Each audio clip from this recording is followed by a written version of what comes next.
Hello everyone, আমি অপর্ণা আবার নিয়ে এসেছি একটা ব্লগ। আমার এক্সপেরিয়েন্স ছিল না যে বিদেশে বা প্রবাসে কীভাবে অন্নপ্রাশন হয়।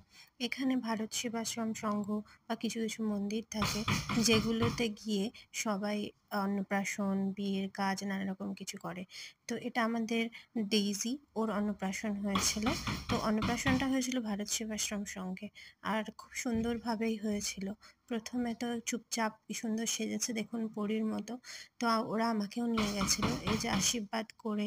প্রথমে ওকে দেওয়া হয়েছিল পায়েস, এখানে শুধু পায়েসই নিয়ে যেতে বলেছিল।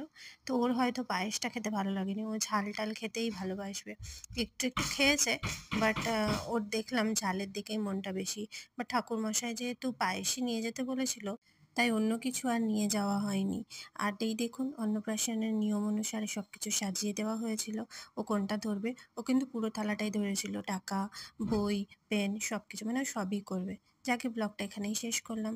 ভালো লাগলে লাইক, শেয়ার, কমেন্ট করতে একদম ভুলবেন না। টাটা।